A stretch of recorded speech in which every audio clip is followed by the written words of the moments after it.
আসসালামু আলাইকুম রহমাতুল্লাহ। আল আহাদ সেন্টার থেকে আপনাদেরকে স্বাগতম।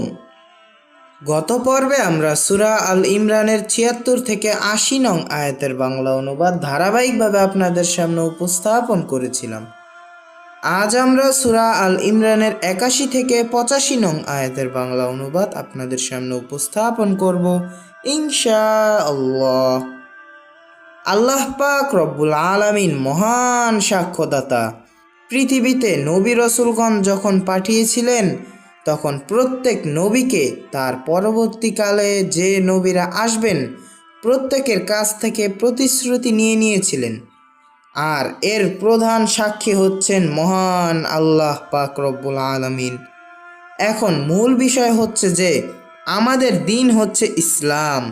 ইসলামে একমাত্র শান্তির ধর্ম, আর পরিপূর্ণভাবে ইসলাম যে গ্রহণ করে তাকে বলা হয় মুসলিম। এখন আমরা যদি সত্যিকারের অর্থে মুসলিম হয়ে থাকি তাহলে আমাদের মাঝে কেন এত দল থাকবে?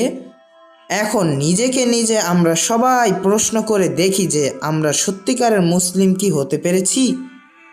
তাই আসুন আমরা প্রত্যেককেই সত্যিকার মুসলিম হবার জন্য একমাত্র আল্লাহর কোরআন এবং বিশুদ্ধ হাদিস গ্রহণ করি এবং আমল করারও চেষ্টা করি, কারণ আমাদের হাতে সময় খুবই কম। আল্লাহ আমাদেরকে সঠিক বুঝ দান করার তৌফিক দান করুন, আল্লাহুম্মা আমিন। আউযু বিল্লাহি মিনাশ শাইতানির রাজিম। বিসমিল্লাহির রহমানির রহিম।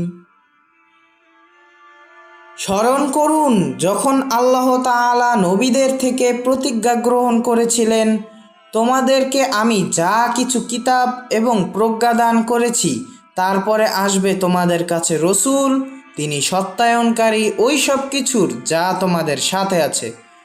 অবশ্যই তোমরা তার প্রতি ঈমান আনবে এবং অবশ্যই তোমরা তাকে সাহায্য করবে। আল্লাহ বললেন, তোমরা কি অঙ্গীকার করলে এবং তোমাদের এ অঙ্গীকারের ওপর আমার বোঝা বহন করলে? নবীগণ বললেন, আমরা অঙ্গীকার করলাম। আল্লাহ বললেন, তোমরা সাক্ষী থাকো, আমিও তোমাদের সাথে সাক্ষীগণের অন্তর্ভুক্ত। এরপরেও যারা ফিরে যায় অবশ্যই তারা সৎপথ বর্জনকারী।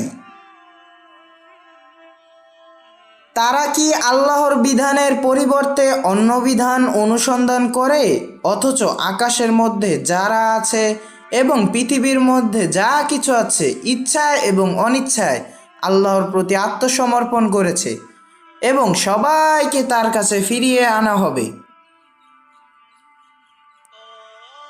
আপনি বলুন, আমরা আল্লাহর প্রতি এবং আমাদের প্রতি যা অবতীর্ণ হয়েছে তার প্রতি বিশ্বাস স্থাপন করেছি এবং ইব্রাহিম আলাইহিসসালাম, ইসমাইল আলাইহিসসালাম, ইসহাক আলাইহিসসালাম এবং অন্যান্য নবীদেরকে তাদের রবের নিকট হতে যা দেওয়া হয়েছে এবং তাদের কারো মধ্যে আমরা কোনো ব্যবধান সৃষ্টি করছি না এবং আমরা সবাই তার প্রতি আত্মসমর্পণকারী, আল্লাহর প্রতি। যে ইসলাম ছাড়া অন্য কোনো জীবন বিধান অনুসন্ধান করে অবশ্যই তার পক্ষ থেকে তা গ্রহণ করা হবে না এবং সে পরকালে ক্ষতিগ্রস্তদের অন্তর্ভুক্ত থাকবে।